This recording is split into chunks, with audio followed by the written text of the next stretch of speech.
Before anyone even finishes processing what happened, the story hardens into two versions. One version says an ICE agent fired to save his life. The other says a woman in a car was shot in the head and never posed a threat. And now new video angles are spreading online, and people are arguing over what they prove. Tonight, we're going to slow this down, frame by frame, claim by claim. And we're going to separate what we know from what people are assuming and what actual video evidence suggests. But first, as always, this story involves a real person who died, and a family that has to live with this. This video is not a celebration, and it's not a harassment campaign. We're going to stick to the evidence that's public, clearly label allegations, and avoid doxing or targeting anyone involved. Debate over use of force. Joining us now to highlight some key points investigators will be looking at is former Detroit Police Assistant Chief Steve Doland. And with Steve's help, we're going to really go through the video and pause it at key points to take a look at the complex factors that went into both this tragic outcome. Her name was Renée Good. She was 37, a mother of three. Friends and family describe her as kind, passionate, and deeply focused on taking care of the people in her life. Multiple reports say she wasn't publicly known as an activist, at least not in the always on the front lines sense people imagine. But on the morning of January 7th in South Minneapolis, she ended up in the middle of a federal immigration operation, and within minutes, she was dead. This is where the story becomes combustible, because video exists, but video can still be interpreted in different ways. Here's what federal officials have argued. They claim Good weaponized her vehicle and that an agent fired in self-defense. But eyewitnesses and local leaders have contested that narrative, saying she posed no threat and that the use of deadly force was excessive. In the widely circulated cell phone video of the incident in Minneapolis on January 7, 2026, Renée Good can be seen in her SUV as ICE agents approach and order her to exit the vehicle. Footage from the phone believed to be held by the ICE agents shows Good speaking calmly before putting her car in motion and turning the steering wheel while another agent shouts commands. As the vehicle moves forward, at least 3 gunshots are fired into the SUV, and Good's car continues down the street before crashing. The video does not clearly show her vehicle striking the agent who fired, nor does it show any direct impact on him despite federal claims that he was hit by the vehicle. Federal officials, including Homeland Security Secretary Kristi Noem and President Donald Trump, framed the shooting as an act of self-defense and alleged Good attempted to run over the officer, a narrative echoed in official statements that several agents were injured. However, eyewitnesses and analysis of multiple camera angles suggest she was driving away, and there's no definitive video evidence that the agent was struck, leading to widespread dispute over the official account, protests, and calls for independent investigation.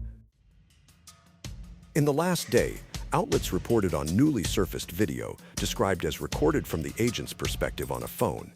And this is where we need to be precise, because a lot of people online are saying this proves she didn't try to run him over. But video doesn't prove what someone intended. It shows movement, distance, timing, and behavior, and people fill in the rest.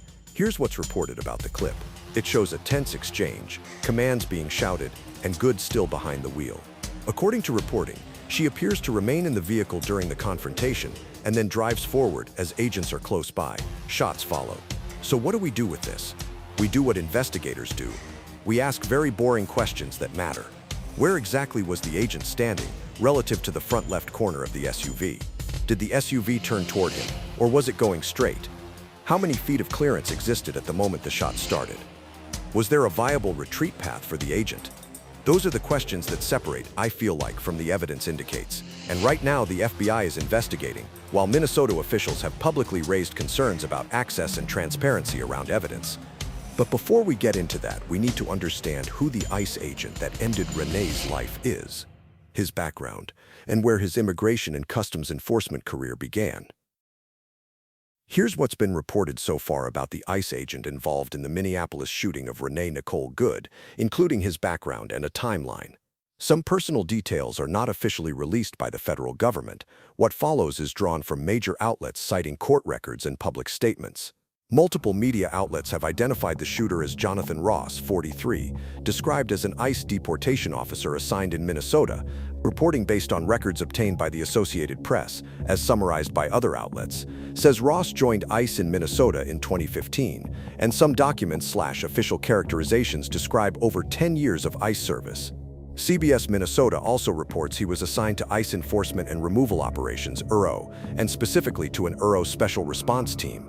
If you're unfamiliar with this term, here is an accurate definition from Immigration and Customs Enforcement official government website. The Special Response Team is an elite tactical unit within U.S. Immigration and Customs Enforcement's enforcement and removal operations, basically ICE's own version of a SWAT team. These units are specially trained to handle high-risk situations like serving dangerous warrants, apprehending individuals considered violent or unpredictable, and escorting high-risk detainees, all under conditions where quick decisions and advanced weapon skills are needed.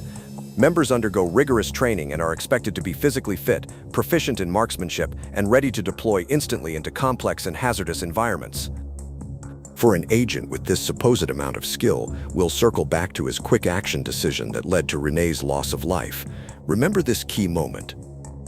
Continuing with Jonathan's background, we find that he served in Iraq with the Indiana National Guard from 2004 to 2005 and worked as a U.S. Border Patrol agent near El Paso from 2007 to 2015, which is about 8 years, then moved to ICE work in Minnesota. Here's a quick timeline of his notable events, career changes, and hostile situations from 2004 to 2026. 2004 to 2005, deployed to Iraq with the Indiana National Guard. 2007-2015, works for U.S. Border Patrol near El Paso. In 2015, he joins ICE in Minnesota. June 2025, Bloomington, Minnesota, reported prior incident where Ross was dragged by a vehicle during an enforcement action, referenced in reporting and confirmed by DHS per AP-based coverage. Court records also tie Officer Ross to the related case. 2026, Minneapolis, Renée Good is fatally shot during a federal operation. Competing accounts exist about whether her vehicle posed an imminent threat. Here are verbatim quotes from prominent supporters, defenders. Kristi Noem defended the agent's actions, saying, "Our officer followed his training." Is that part of the training? How is that self-defense? This is an experienced officer who followed his training, and we will continue to let the investigation unfold into the individual and continue to follow the procedures and policies that happen in these use of force cases. When DHS Secretary Kristi Noem says, "Our officer followed his training," she is framing the shooting as a procedural outcome rather than an individual decision. This language shifts responsibility away from the agent's personal judgment and toward institutional policy, implying that if something went wrong, it was the result of standard law enforcement doctrine, not misconduct. Statements like this are commonly used early in investigations to preempt criticism, reinforce internal morale, and signal federal support for officers before all facts are publicly established. President Donald Trump said in a written statement reported locally, "The agent seems to have shot her in self-defense." She was a agitator, probably a paid agitator, but in my opinion, she was an agitator, a very high-level agitator, so professional, she wouldn't stop screaming.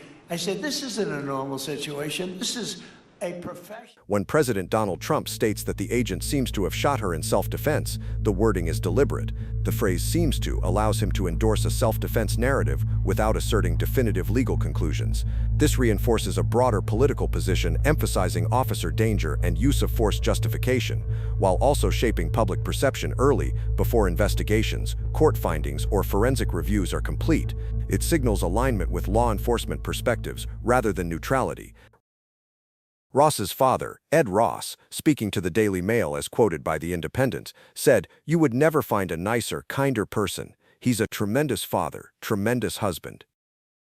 "He's a tremendous father, tremendous husband" does not address the incident itself. Instead, it humanizes the agent by emphasizing his private life and character traits unrelated to the shooting. This is a common response from family members in controversial cases, intended to counter public outrage by reminding audiences that the accused is also a loved one. While emotionally powerful, these remarks do not speak to the legality or justification of the act, only to how the agent is perceived by those closest to him. Even among outlets naming Ross, it's repeatedly noted that federal authorities have not officially released the agent's name, and the event is under investigation with sharp disputes over the self-defense narrative versus what bystander video appears to show.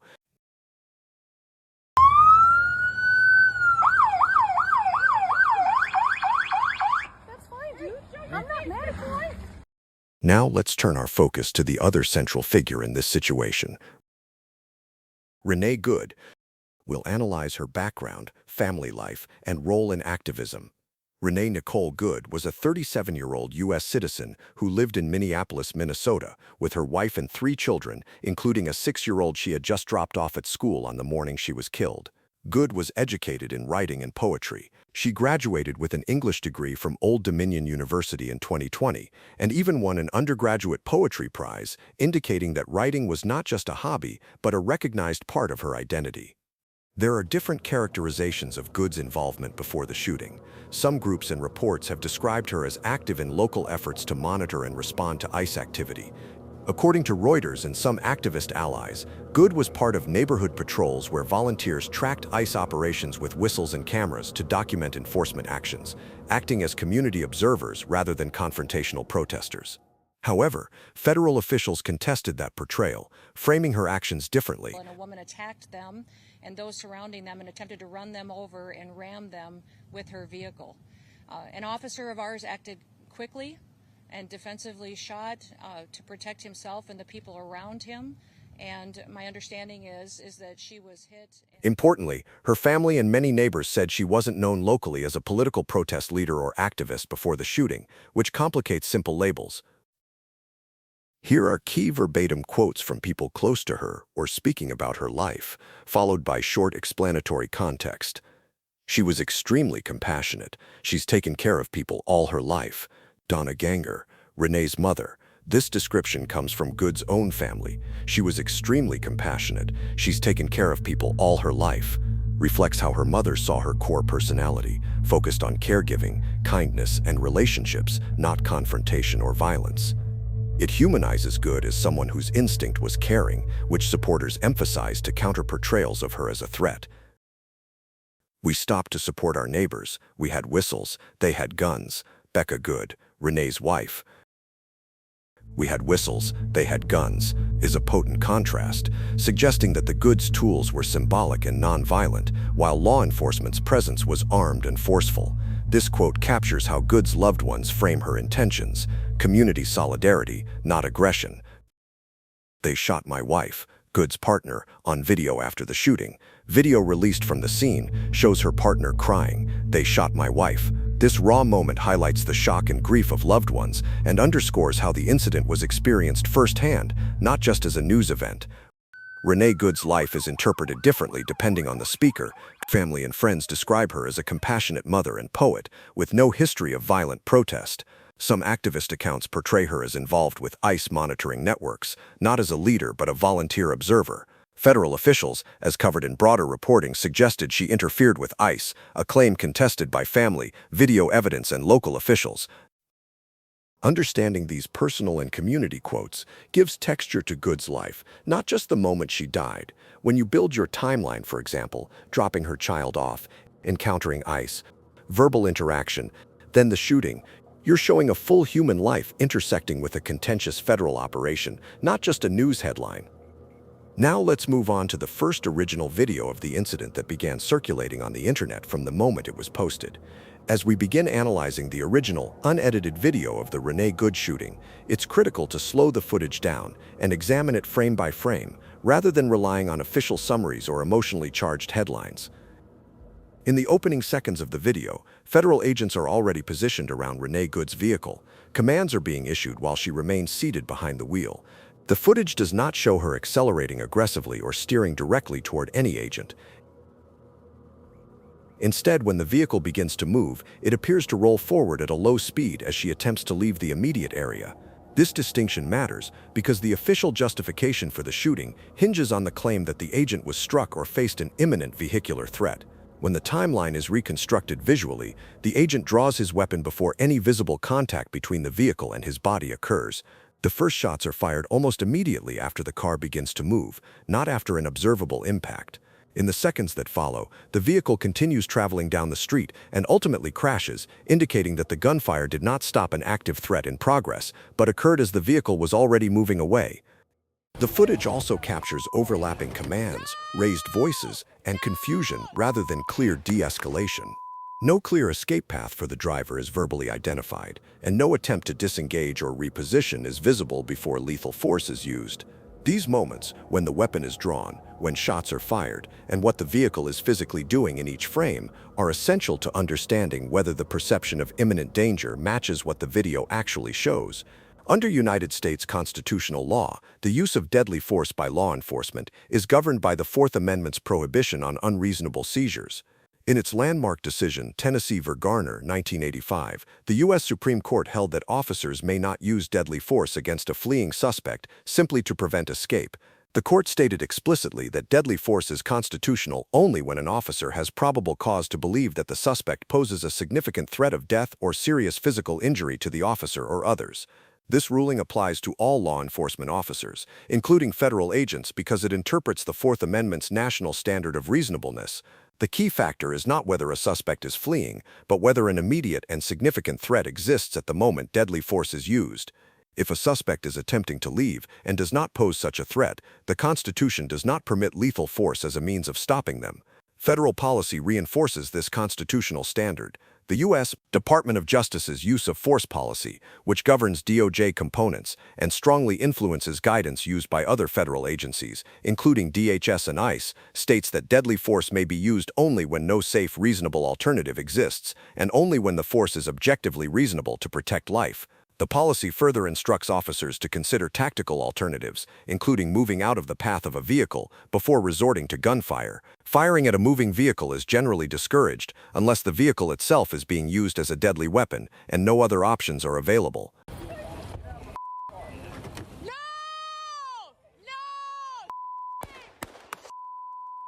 Remember when we said to remember that ICE agent Jonathan Ross had 10 years of experience as an ICE agent and authoritative positions previous to 2015? It's clear to see that even with the most advanced training in situations like this, he did not factor his training in at all, which makes this split-second decision even more incriminating and comes off as more of a vengeful act rather than taking a precautionary effort to stop what seems to be, to him and Kristi Noem, a violent protester. The reason we are using vengeful here to describe this will be explained in the next video that began circulating on the internet, which happens to be the federal immigration agent's point of view via cell phone. Minnesota law does not independently authorize deadly force against a fleeing suspect. Under Minnesota statute paragraph 609.487, fleeing a peace officer in a motor vehicle is a felony. If such a flight causes death or great bodily harm, the penalties increase significantly. However, this statute addresses criminal liability for fleeing, not when police are permitted to use lethal force. In other words, Minnesota law punishes the act of fleeing after the fact. It does not grant officers permission to shoot in order to prevent flight. Additionally, Minnesota statute paragraph 626.55532 requires law enforcement agencies to document and report vehicular pursuits to the Commissioner of Public Safety. This statute emphasizes oversight and accountability, not authorization of deadly force. When the video evidence is placed alongside constitutional law, federal policy, and Minnesota statutes, the core question becomes narrowly defined.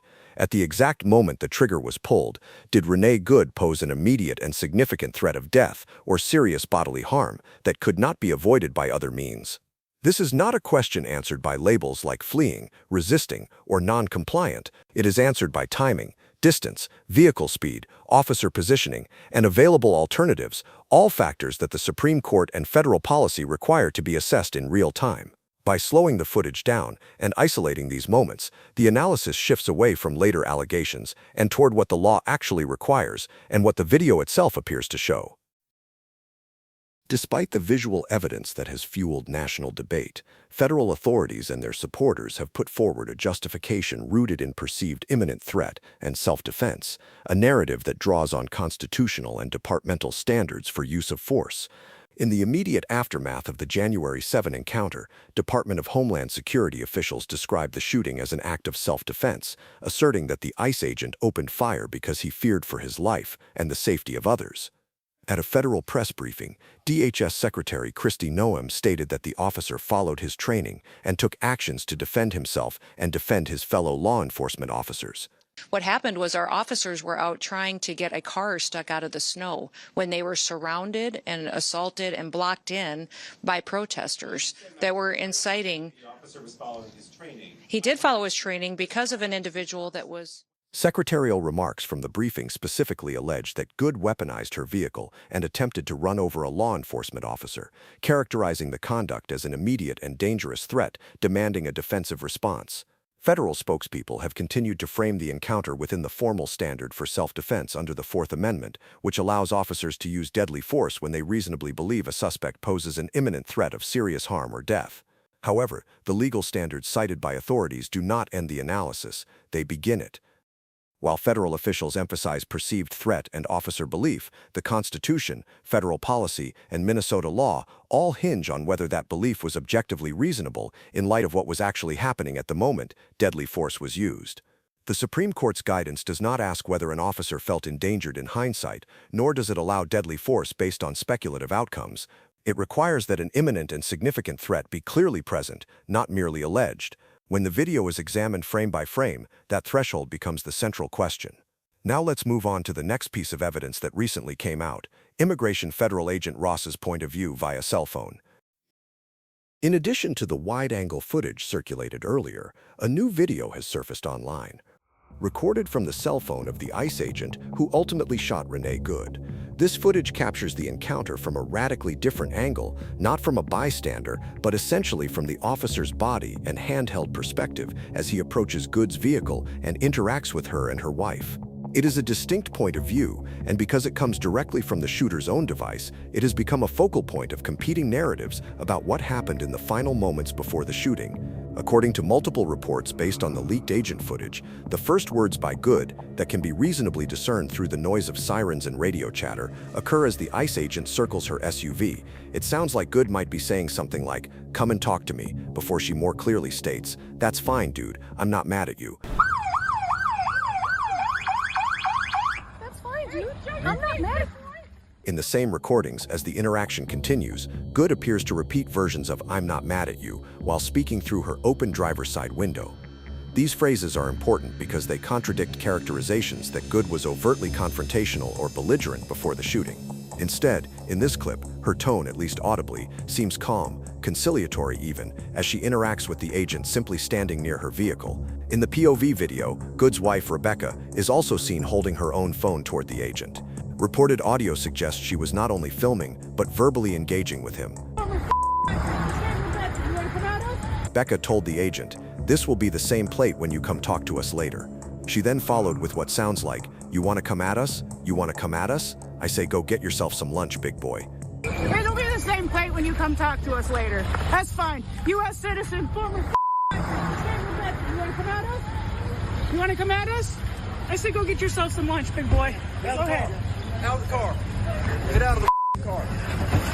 Get out of the car. That exchange, while provocative in tone, does not include threats of violence. It includes mild taunting and dismissiveness. It is not the shouting or aggressive commands often characteristic of high-tension confrontations. It is a domestic, almost conversational level of speech, even as multiple agents are approaching. We often see this type of speech in many police encounters and even in everyday conversation. You want to come at us? I say go get yourself some lunch, big boy. Go ahead. Out of the car. Get out of the car. Get out of the car.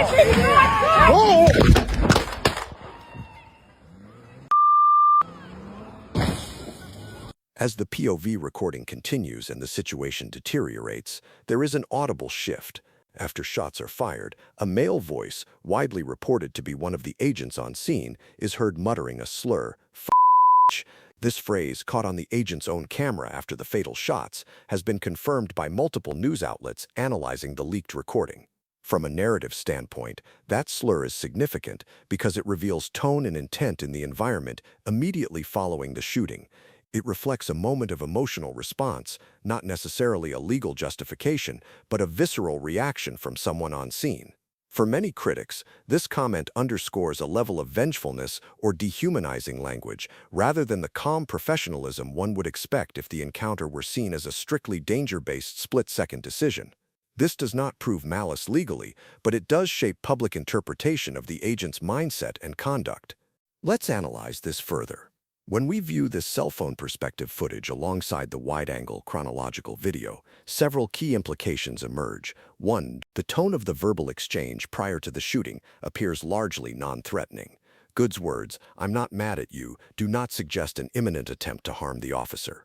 This matters because, under constitutional law and DOJ use of force policy, deadly force is justified only if the officer's belief of imminent threat was objectively reasonable based on observable behavior. Innocuous statements do not by themselves rise to that level of threat. 2. The recorded slur after the shots reflects emotion, not legal justification. Hearing an agent call Good a derogatory name immediately after the shooting does not constitute evidence of criminal intent, but it does raise questions about the emotional environment on scene.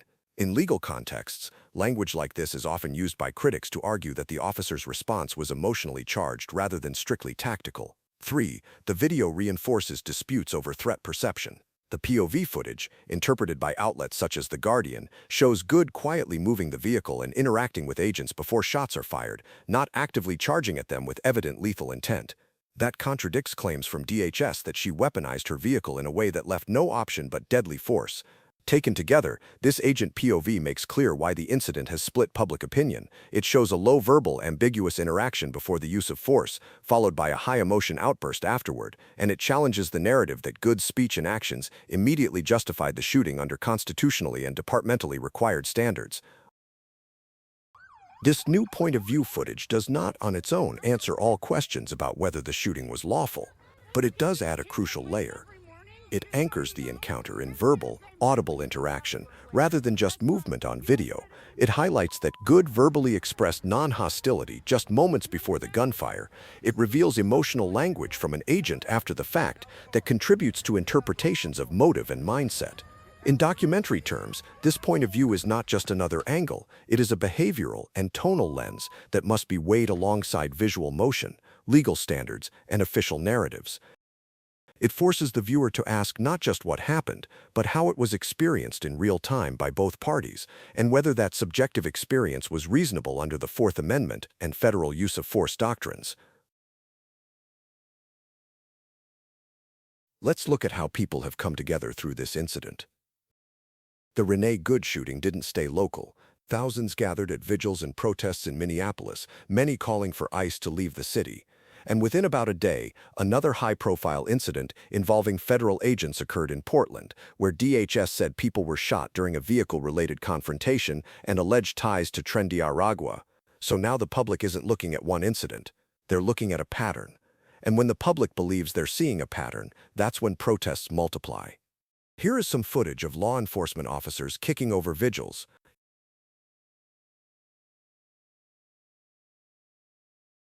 Here is footage of the mayor of Minnesota explaining his thoughts and what laws he promises to uphold for his citizens.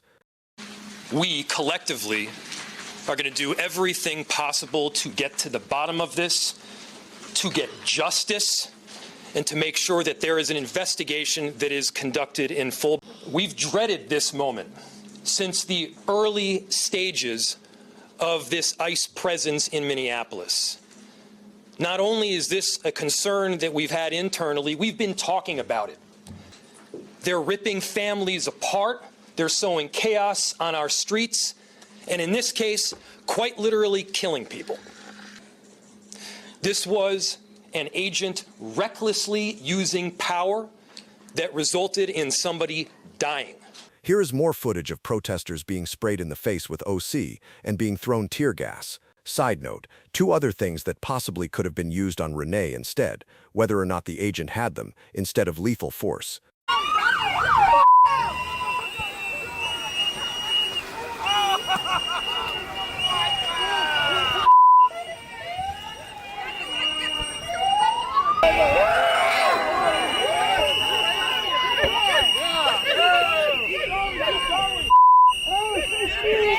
Oh, come on! Come on! Good right, good right. Everybody start throwing shit at me! Yeah, we're good! Wait! Hey! You, man! Did you notice the beginning of the video? Here, I'll replay it.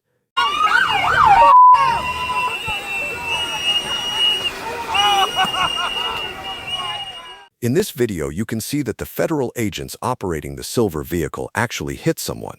And in the original altercation and end of Renée Good's life, the agent who took shots wasn't even clipped. This goes to show that hypocrisy does not exist to a large group of people who claim that in both situations a U.S. citizen does not equal a federal agent. Had the protester and the federal agent switched places in these moments of time, the federal agent's reasoning for the shooting would have been more viable, as he would have actually been hit by said vehicle. Here's where the case stands right now. Renée Good is dead after being shot in her car during a federal immigration operation in South Minneapolis. Multiple videos exist, including new angles reported by major outlets. Federal officials argue self-defense. Local leaders and some witnesses dispute the threat narrative. Even with video, people can watch the same 30 seconds and walk away with two completely different realities. Because this isn't just about what happened, it's about what people believe should happen when federal agents meet civilians in a neighborhood street. If new official findings drop ballistics, body-worn video policies, investigative conclusions, we'll revisit this with the same standard: slow, evidence-based, and respectful to the dead. Condolences to Renée Good's family and everyone affected. If you want part 2, I'll build a full timeline graphic and break down each video angle with a street map so we can discuss distance and movement without guessing. If you value analysis over outrage, subscribe. And if you have the cleanest source links to the original clips, send them. Because in cases like this, the first story is rarely the final one. Thank you for watching, and stay true.